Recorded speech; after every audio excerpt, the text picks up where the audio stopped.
Hola, muy buenos días. Saludos a todos los que se encuentran conectados y al tanto del tema que traemos hoy. Les saluda Catherine Ulate. Continuamos con el ciclo de conferencias de Grant Thornton para este 2021. Nuestro tema, lo que necesita tener en consideración al tercer año de implementación del registro de transparencia.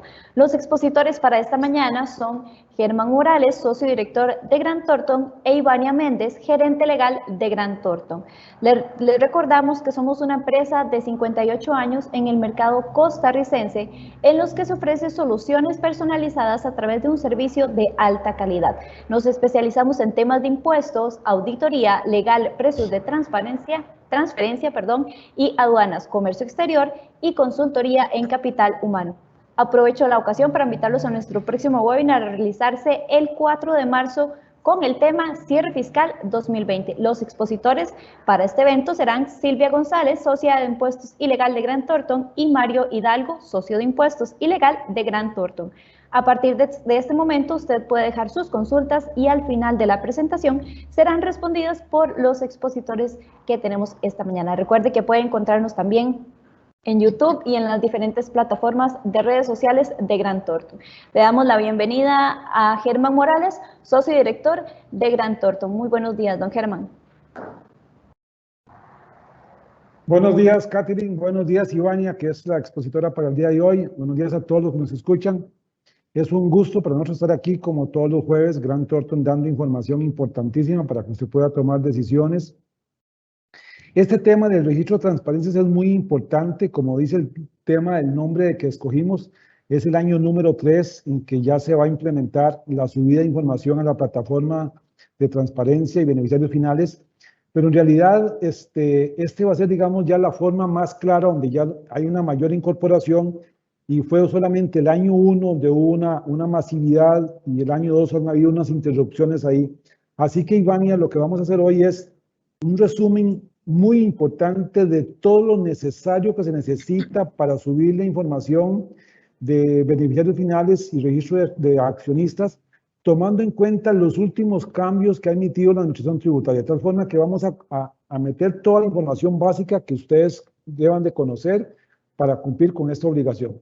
Recuerden, y es un tema que hay que tenerlo muy claro, esto es para el mes de abril y tiene sanciones importantes que Ivania las va a resaltar. Por lo tanto, debemos de cumplir sí o sí con esta obligación. Si no, vamos a tener consecuencias de limitaciones registrales. Recordarles que estamos a 25 de febrero, prácticamente a 15 días para el cierre del periodo fiscal que cierra el 15 de marzo y que por lo tanto los que están en la obligación de presentar la declaración D101 tienen que hacerlo antes del 15 de marzo y recordarles que por eso el evento de hoy en 8 va a ser un resumen de cierre fiscal para que se preparen con preguntas y atender las dudas que ustedes tengan sobre ya los últimos detalles que han tenido que hacer para cumplir con la obligación de presentar la declaración D101. Importantes también indicarles que tenemos ya varios temas interesantísimos para los próximos jueves, de tal forma que no nos abandonen, que vamos a estar aquí a las 10 de la mañana dándoles información que ustedes requieran. Tomen en cuenta que al momento en que estamos, Hacienda no ha emitido el cambio de criterios sobre el diferencial cambiario. Tenemos claro que Hacienda dijo que iba a aplicar solamente para el periodo vigente, sería para el 21, pero que iba a emitir un criterio. Esto no ha salido, nada más les mantengo informados para que lo sepan. Muchas gracias por acompañarnos. Le paso la palabra a Catherine para que empecemos el evento el día de hoy. Muchas gracias, don Germán. Y también aprovechamos para darle la bienvenida a la expositora de esta mañana. Hablamos de Ivania Méndez, gerente legal de Grant Thornton. Buenos días, Ivania. Hola, muy buenos días a todos. Gracias por acompañarnos en este webinar del día de hoy. Como les mencionaban anteriormente, lo que vamos a estar analizando es esos elementos que necesitamos tener en consideración de cara al tercer año de implementación del registro de transparencia y beneficiarios finales. Debemos primero recordar cuál es el objetivo de la regulación al respecto en esta materia. Pues bueno, el principal es permitir la identificación de los beneficiarios finales de todas las personas jurídicas y estructuras jurídicas que se mantienen operativas en nuestro país, con la finalidad básicamente de combatir la legitimación de capitales, el financiamiento del terrorismo, la evasión fiscal y eliminar la opacidad, permitiendo un intercambio de información de carácter fiscal con otros países y el cumplimiento de los estándares internacionales. Ahora bien, ¿cuál es el cuerpo normativo que regula la materia en nuestro país hoy por hoy? Pues básicamente son 4. Primero que nada, la Ley para mejorar la lucha contra el fraude fiscal, luego el Reglamento del Registro de Transparencia y Beneficiarios Finales, y finalmente 2 resoluciones conjuntas de alcance general, emitidas por el Ministerio de Hacienda y el Instituto Costarricense sobre Drogas en el año 2020. La primera de ellas en el mes de marzo y la segunda en el mes de agosto. Pero bien, conozcamos ahora cuáles son los sujetos obligados de cara a presentar la declaración ordinaria del periodo 2021 ahora en el mes de abril. Esos sujetos obligados son las sociedades anónimas, las sociedades de responsabilidad limitada, las sociedades en nombre colectivo, en comandita y extranjeras con cédula jurídica nacional. También las empresas individuales de responsabilidad limitada, así como las sociedades civiles y profesionales. Hoy por hoy, estas son las únicas personas jurídicas obligadas al cumplimiento de la presentación de la declaración. Sin embargo, recordemos que la ley establece otros obligados. Estos otros obligados son básicamente los fideicomisos, a excepción de los fideicomisos públicos, los administradores de recursos de terceros y las organizaciones sin fines de lucro. Este grupo de otros obligados tiene la obligación de mantener actualizados registros con información que permitan identificar a sus participantes y beneficiarios finales, con la finalidad de suministrarla al Banco Central o a la Administración Tributaria en caso de que así se le requiera, pese a que hoy por hoy no tienen la obligación directa de presentar declaración en la plataforma del Registro de Transparencia y Beneficiarios Finales. Existen también sujetos excluidos por completo de la obligación. Estos son los fideicomisos públicos, sociedades cuyas acciones se cotizan en un mercado de valores organizado, ya sea nacional o extranjero, las entidades financieras supervisadas por su jefe en relación con sus depositantes, los poderes del Estado, Tribunal Supremo de Elecciones, entidades públicas centralizadas, descentralizadas, autónomas, semiautónomas y embajadas. Pero ahora bien, entremos a conocer a grandes rasgos, evidentemente, cuál es la información que necesitamos suministrar para cumplir con la obligación del registro de transparencia y beneficiarios finales. Primero que nada, necesitamos un correo electrónico, que es el que vamos a registrar en la plataforma para recibir notificaciones. Acá nos van a llegar todas las comunicaciones que guarden relación con el registro de transparencia y beneficiarios finales.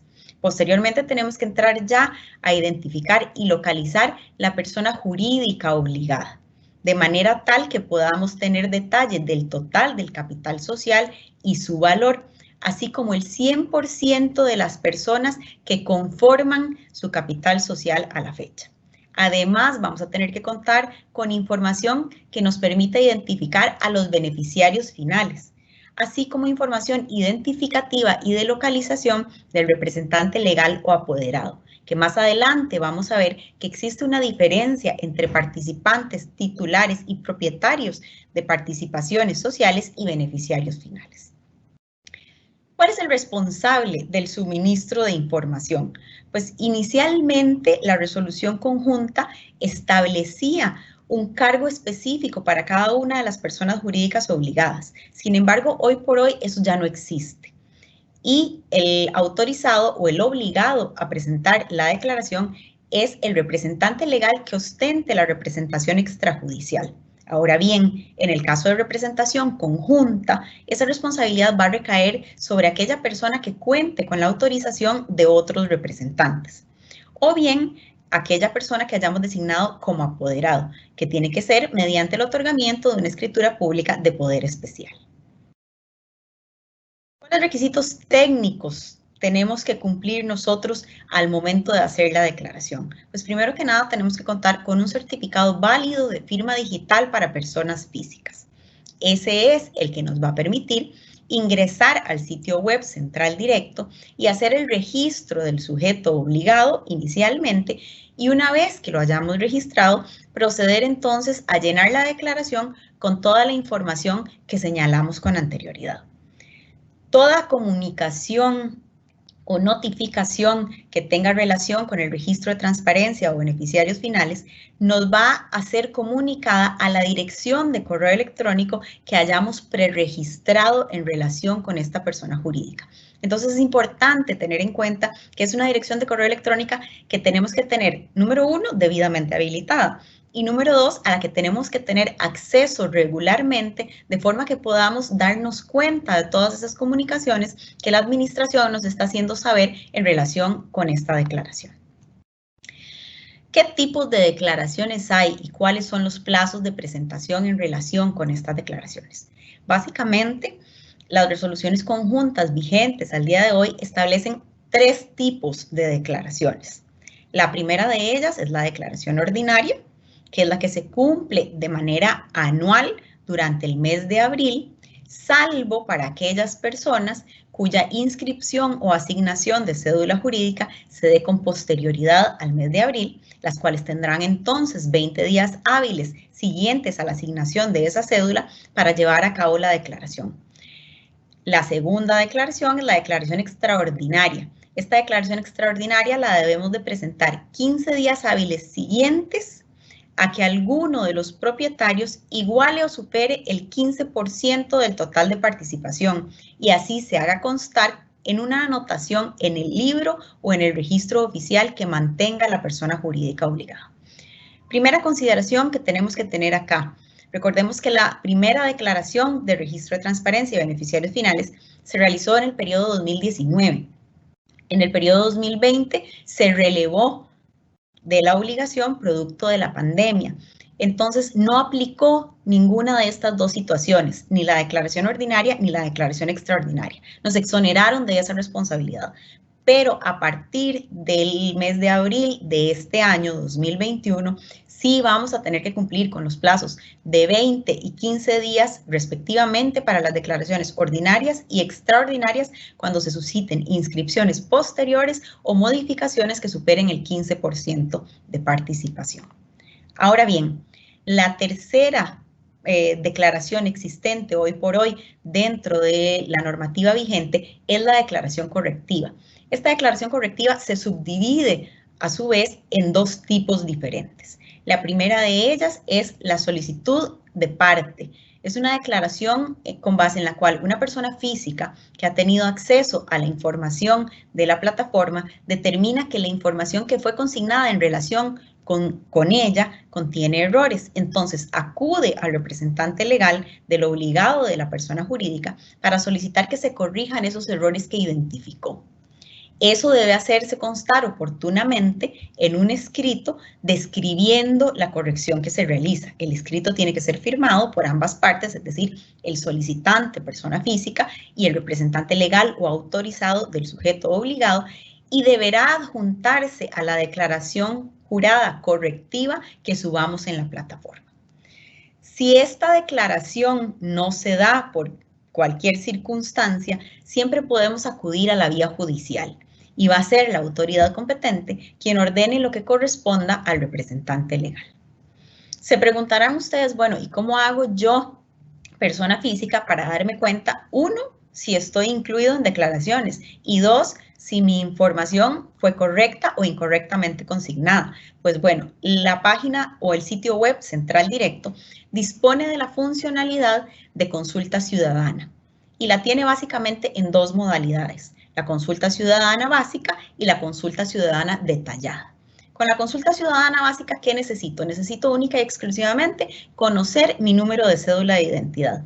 Y en una pantalla como la que estamos viendo en este momento, yo lo que hago es incluir el número de cédula correspondiente y darle al botón de consultar. Eso me va a llevar a una página como la que estamos viendo en este momento, donde en la parte inferior, como podrán ver, dice que la persona física con identificación, aparece el número de cédula de identidad, si está incluido como participante o beneficiario en al menos una declaración del registro de transparencia y beneficiarios finales del periodo 2019. Esta primera consulta, que es la consulta ciudadana básica, nos permite simple y sencillamente conocer si fuimos incluidos en alguna declaración. Si queremos obtener más detalle, debemos ir a la consulta ciudadana detallada. En este tipo de consulta, entonces sí nos va a aparecer de forma clara y específica todas las personas jurídicas en las que nosotros fuimos incluidos. Aparece el número de declaración, el periodo en el que hemos sido incluidos, el número de cédula de esa persona jurídica y la razón social. Y nosotros, dando clic en cada una de ellas, podemos entrar y obtener el desglose completo de la información para verificar si efectivamente es correcta o es incorrecta. Y eso es lo que nos va a permitir entonces solicitar al obligado una declaración correctiva. Ahora bien, declaraciones correctivas, como les decía, son dos grupos. La primera a solicitud de parte y la segunda es la que se realiza por parte del obligado propiamente.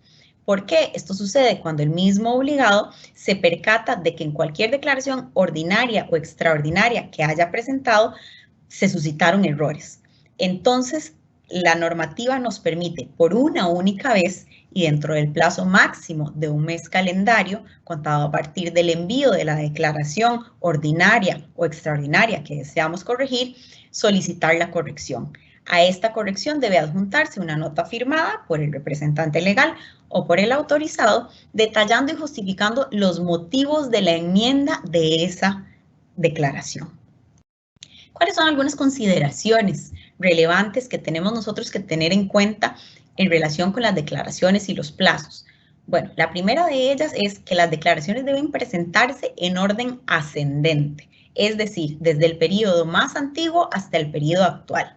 En las condiciones en las que estamos hoy en día, en las que solo hemos presentado la declaración del año 2019, ¿qué sucede? Si hay una sociedad con constitución anterior al año 2019 que no haya presentado la declaración del 2019 y quiera venir ahora en abril del 2021 a presentar su declaración, va a tener primero que cumplir con obligación de presentación del periodo 2019 para posteriormente poder presentar la del 2021. Si no, el sistema no le va a permitir el acceso.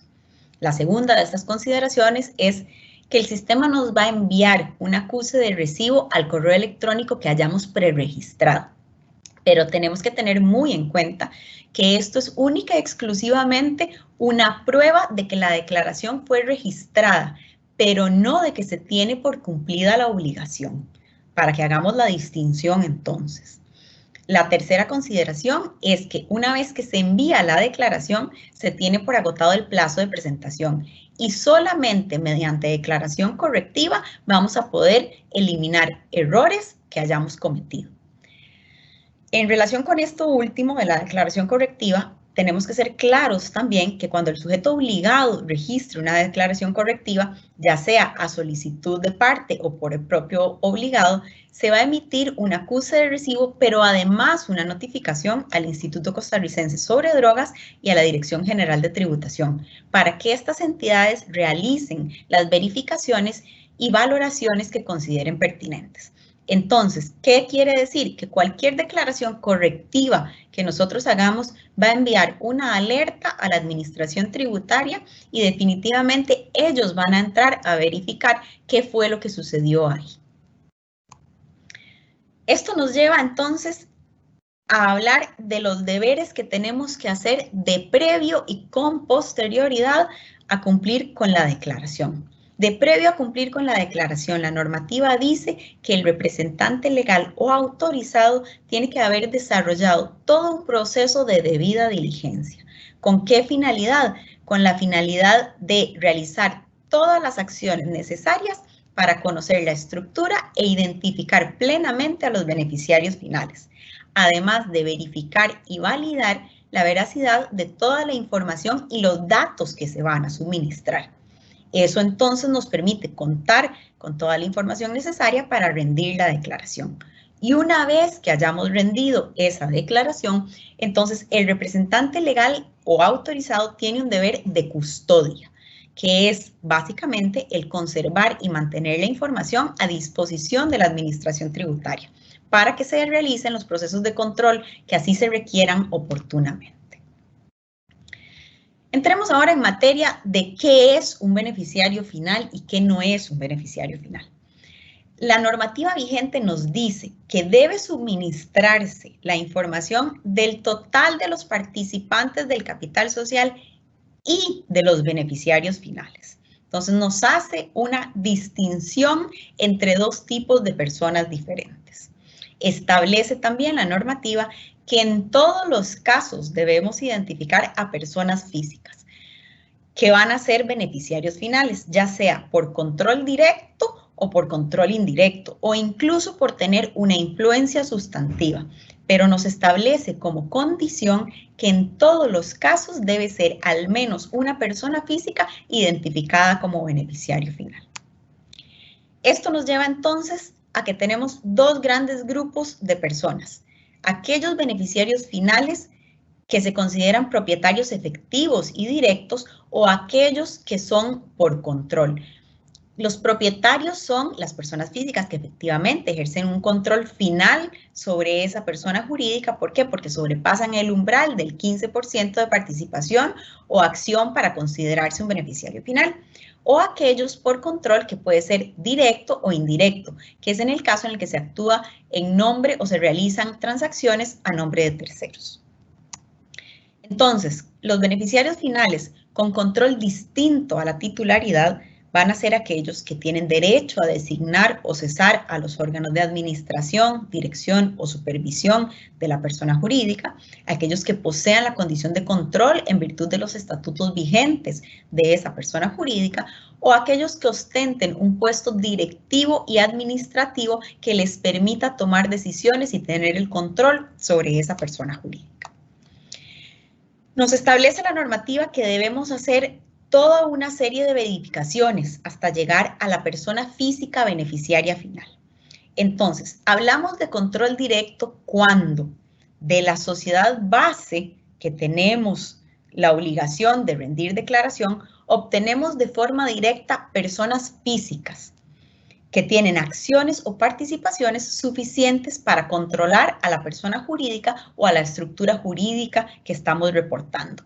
Entonces, para el caso que estamos viendo en este momento, serían las dos personas físicas que tienen el 25% del capital social de esta sociedad.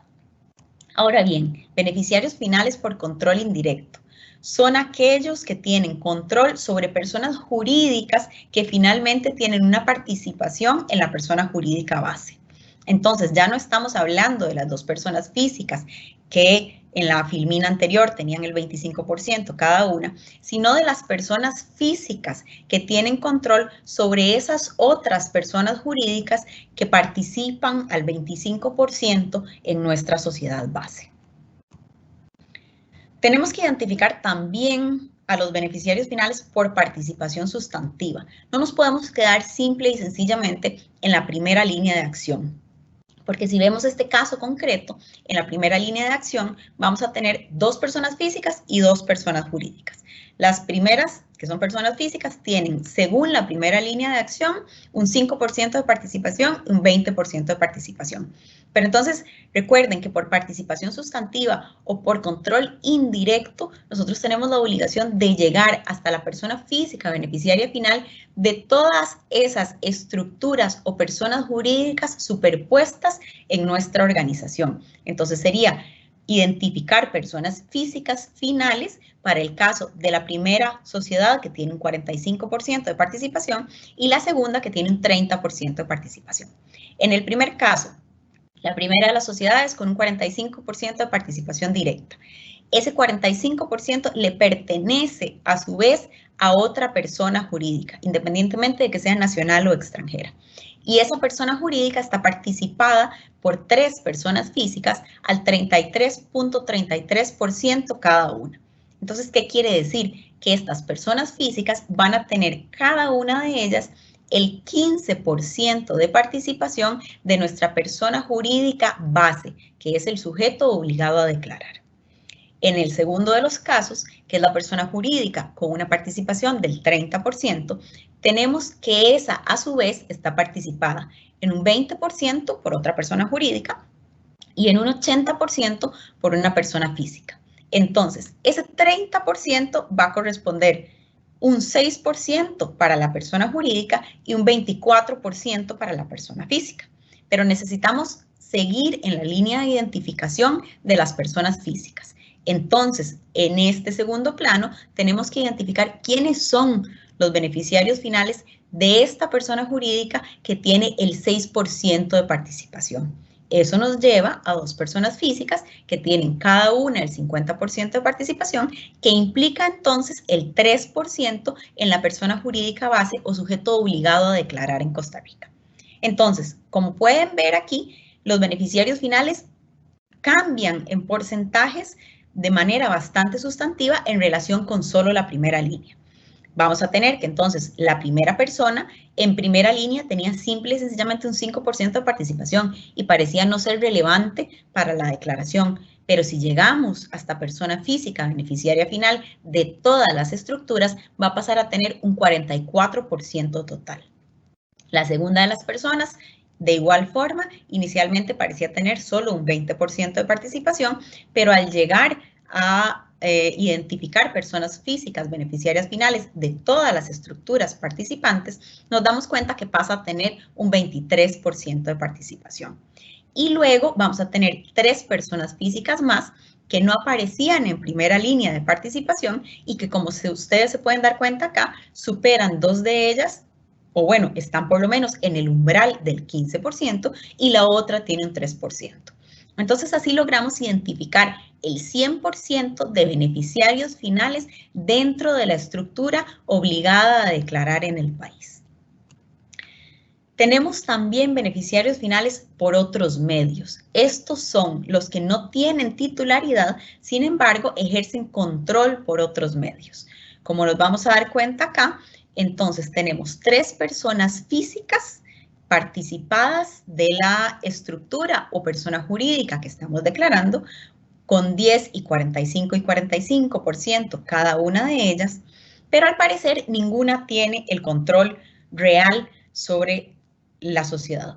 ¿Por qué? Porque existe una tercera persona ajena completamente que podría estar ejerciendo control por otros medios. ¿Cuáles son estos otros medios? Bueno, que tenga poder suficiente dentro de la persona jurídica que se está declarando, que tenga derechos de voto, que tenga poder de designar o cesar miembros de junta directiva u otros órganos de la sociedad, que los estatutos sociales le hayan otorgado facultades de alguna naturaleza para controlar la sociedad, que tenga algún tipo de financiamiento que le permita maniobrar y controlar de alguna manera a esa persona jurídica, o simple y sencillamente porque existen relaciones familiares contractuales u otras que dan pie a que sea esa persona la que controle por otros medios la persona jurídica que estamos declarando. Ahora bien, esto nos lleva entonces, como les decía desde un inicio, a que hagamos una distinción clara entre lo que es un beneficiario final y lo que es un titular. Recordemos que los propietarios, titulares, participantes, accionistas o cuotistas son simple y sencillamente las personas que tienen el capital social bajo su nombre, pero no necesariamente coinciden con el beneficiario final. El beneficiario final puede ser un tercero ajeno completamente, como lo vimos anteriormente, y es en realidad quien al final de cuentas va a manejar la persona jurídica que estamos declarando. La legislación nos indica que debemos hacer una prueba en cascada para verificar realmente entonces quién es ese beneficiario final de nuestra organización. Esa prueba en cascada inicia por preguntarnos, ¿tenemos el control en consideración a una participación directa o a una participación indirecta del capital social? Si logramos identificar personas físicas que efectivamente tengan ese control, entonces ya esos son nuestros beneficiarios finales. Pero si la respuesta a esa pregunta es un no, entonces tenemos que ir a buscar si tenemos personas con influencia sustantiva o control por otros medios. Si la respuesta es que sí, que ya los encontramos en este plano, entonces a esas personas es a las que vamos a declarar como beneficiarios finales. Ahora bien, si la respuesta sigue siendo un no, entonces vamos a tener, según la legislación vigente, por beneficiario final a la persona física con un puesto directivo principal dentro de la organización. Me lleva esto ahora a conversar un poquito sobre las sanciones. Recordemos que las sanciones por el incumplimiento están establecidas en el artículo 84 bis del Código de Normas y Procedimientos Tributarios. Y básicamente las podemos subdividir en dos grupos, las sanciones de naturaleza impropia y las sanciones de naturaleza pecuniaria. Las sanciones de naturaleza impropia son aquellas que establecen que el Registro Nacional no va a poder emitir certificaciones de personería jurídica o inscribir documentos de ninguna naturaleza en relación con la persona jurídica obligada incumpliente. Además, le establece a los notarios públicos la obligación de consignar en los documentos que emitan que ese obligado incumple con lo dispuesto en la ley para mejorar la lucha contra el fraude fiscal. Ahora bien, las sanciones de naturaleza pecuniaria son las que establece el 84 bis y dice que se corresponden con el 2% de la cifra de los ingresos brutos de la persona jurídica o estructura jurídica en el periodo del impuesto sobre las utilidades inmediato anterior, con un mínimo de 3 salarios base y un máximo de 100 salarios base.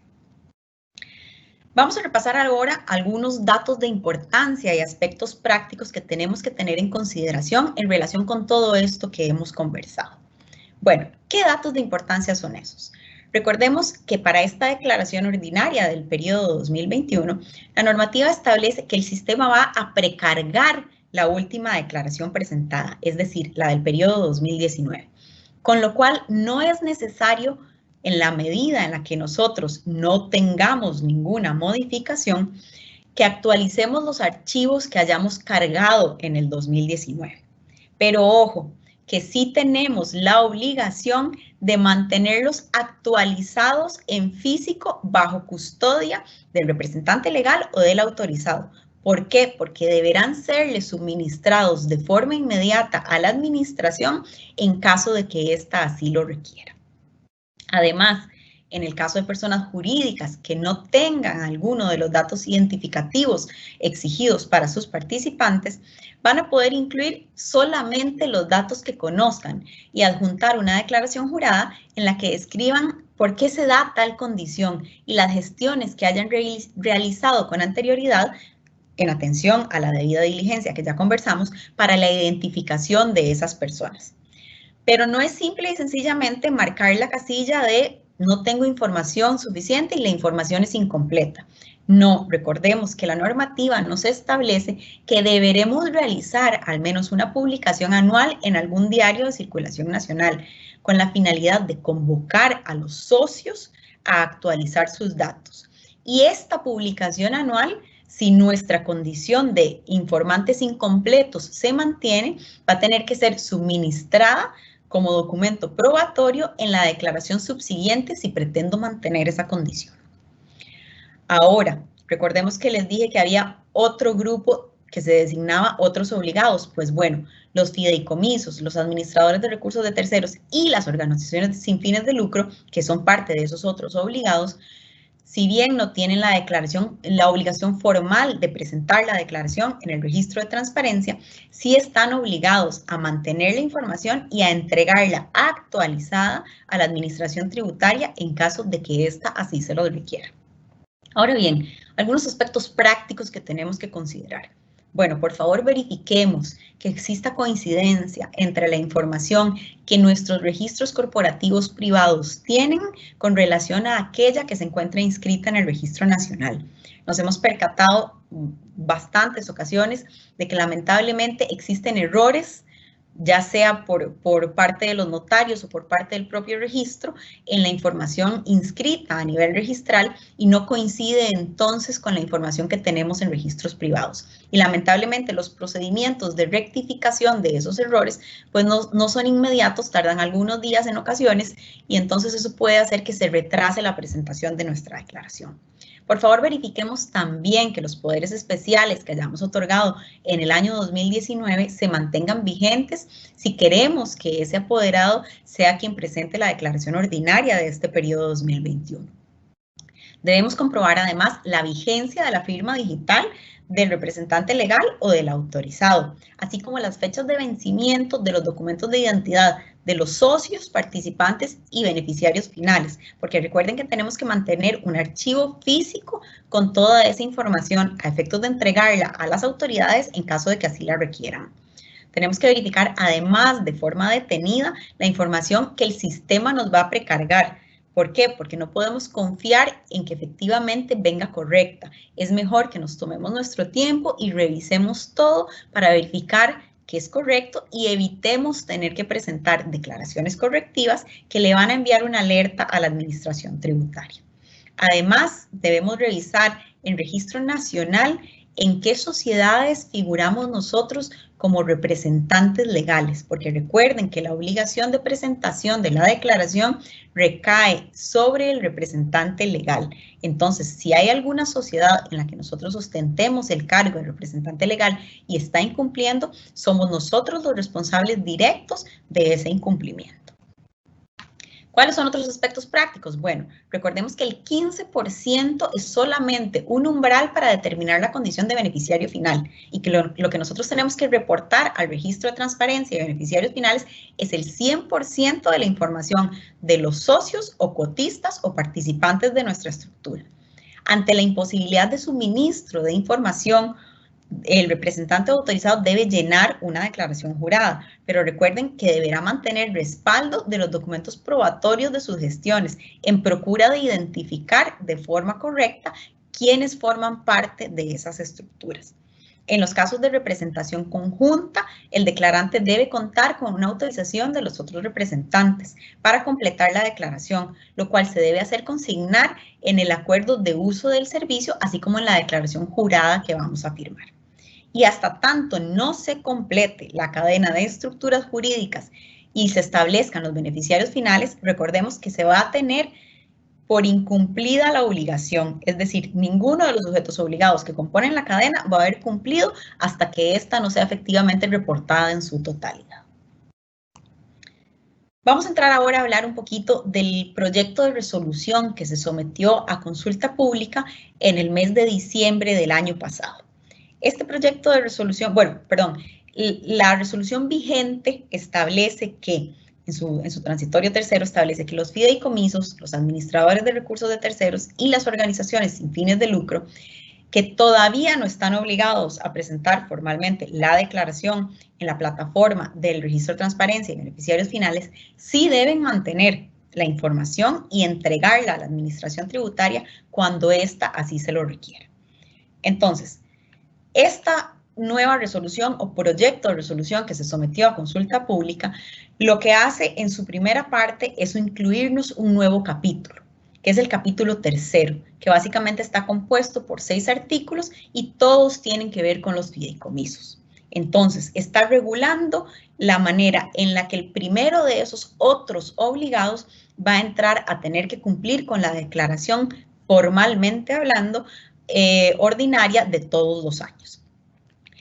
El primero de los artículos que nos interesa, que es el 21, establece que los fideicomisos privados, ya sean nacionales o extranjeros, que realicen actividades en el país, son los que van a tener que cumplir con la presentación de la declaración.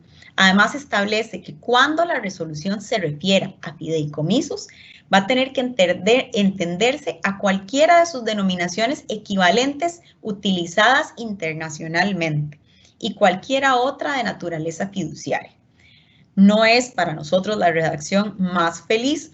¿Por qué? Porque es bastante ambiguo cuando se establece cualquiera de sus denominaciones equivalentes utilizadas a nivel internacional. Lamentablemente esto se va a prestar para muchísimas interpretaciones y probablemente para bastantes errores. El artículo 22 establece que previo a inscribirse en el registro de transparencia y beneficiarios finales, los fideicomisos deben constar con una cédula de persona jurídica emitida por el Registro Nacional. Recordemos que existe un decreto que permite que cualquier persona, estructura o ente que necesite desarrollar actividades con la administración o con terceros privados pueda optar por la solicitud de una cédula jurídica que es meramente instrumental y lo único que va a hacer es permitirle identificarse de forma unívoca. Entonces, es esta cédula jurídica la que van a tener que solicitar los fideicomisos ante el Registro Nacional a efectos de poder interactuar con la plataforma del Registro de Transparencia y Beneficiarios Finales. El artículo 25, por su parte, nos señala que deben suministrarse los datos identificativos de todas las partes del fideicomiso y que deberá contarse con el detalle de los bienes o activos en poder del fideicomiso además. Entonces, cuando me hablan de todas las partes del fideicomiso, estoy haciendo alusión a fiduciario, fideicomitente, fideicomisarios. Y cuando me hablan de bienes o activos, me están diciendo que tengo que entrar a declarar todo el patrimonio que tiene el fideicomiso en su custodia. El artículo 26, por su parte, nos dice que cuando opere alguna causal de extinción, hasta tanto el responsable del suministro de información no registre la fecha en la que se dará por finalizado ese fideicomiso, la obligación va a subsistir. Y a efecto de dejar constancia de la concurrencia de la causal de extinción, el fiduciario va a tener que rendir una declaración jurada aportando documentos de respaldo que acrediten que efectivamente se suscitó la causal de extinción y que por ende el fideicomiso ya no se encuentra dentro de la vida jurídica.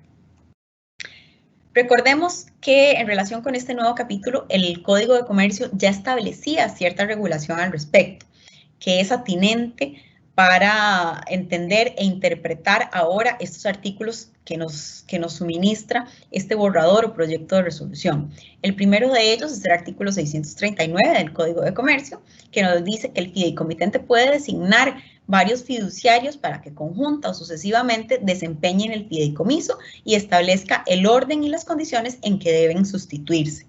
El artículo 640, por su parte, nos dice que salvo lo que en contrario se establezca, cuando se designen dos fiduciarios, estos deberán obrar conjuntamente. Y si se designaran 3 o más, sus decisiones las van a tomar por mayoría. ¿Qué quiere decir esto? Entonces, que en consonancia con lo que está estableciendo este proyecto de resolución, aquellos fideicomisos que tengan 2 o más fiduciarios podrán determinar, como sucede hoy en día con los representantes legales, a uno de ellos para que actúe en representación del fideicomiso.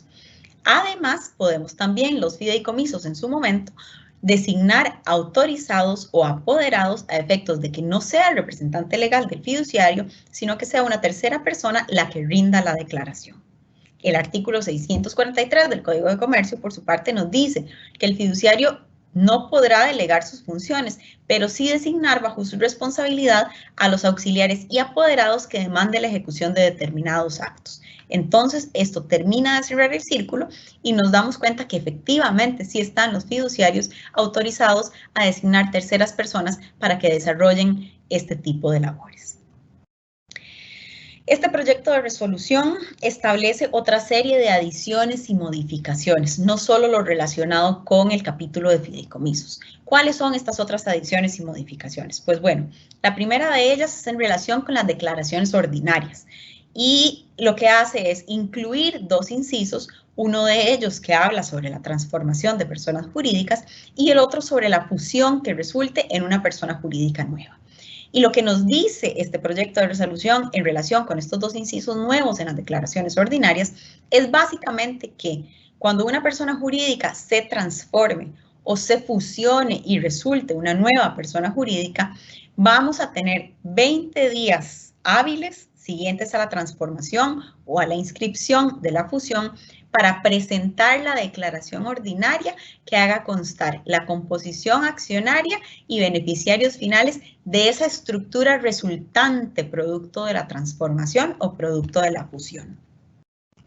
Tenemos también adiciones en cuanto a la declaración extraordinaria y nos habla de las fusiones por absorción. Y aquí lo que nos dice es que la persona jurídica que prevalezca deberá presentar una declaración extraordinaria dentro de los 15 días hábiles siguientes a la fecha en que dicha fusión quede inscrita, siempre que se haya presentado de previo la declaración ordinaria para el periodo correspondiente inmediato anterior. En cuanto a las declaraciones correctivas por parte del propio obligado, las adiciones lo que establecen es que para un máximo de 2 declaraciones correctivas dentro del periodo anual que abarca la declaración. Es decir, números clausus ya hoy por hoy tenemos infinitas posibilidades de hacer declaraciones correctivas según la resolución actual pero esta resolución nos está limitando a un máximo de 2 declaraciones dentro del periodo anual que abarque la declaración.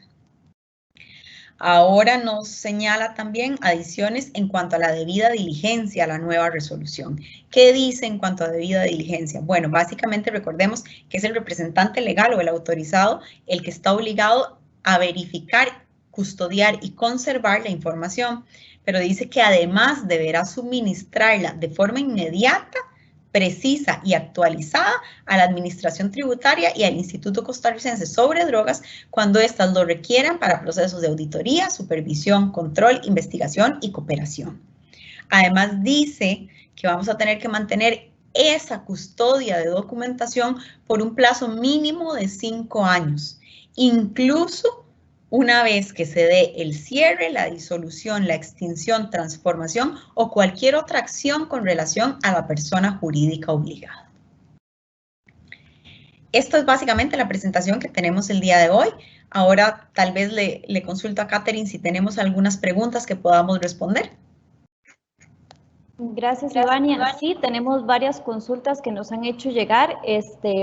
Una de ellas dice, ¿cuánto tiempo tengo para presentar la declaración en el mes de abril 2021? ¿Es todo el mes? Efectivamente, es todo el mes de abril, desde el día 1 hasta el día 30, pero recordemos que podemos presentar la declaración del periodo 2021 siempre y cuando hayamos cumplido con la del 2019. Si no, vamos primero a tener que cumplir con la del 2019 y posteriormente con la del 2021. Otra de las preguntas y las consultas que nos hacen llegar dice, ¿cuál es la diferencia entre apoderado y representante legal?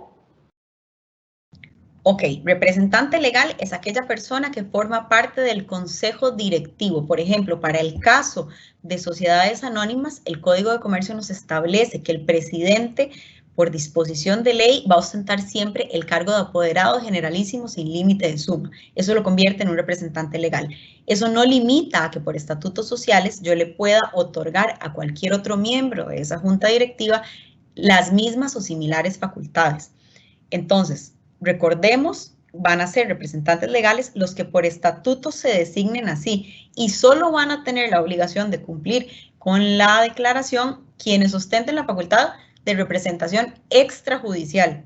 Apoderados son terceros que no forman parte de un órgano de control o administración de la sociedad a los que les hemos dado facultades para actuar en nombre y representación de la persona jurídica obligada.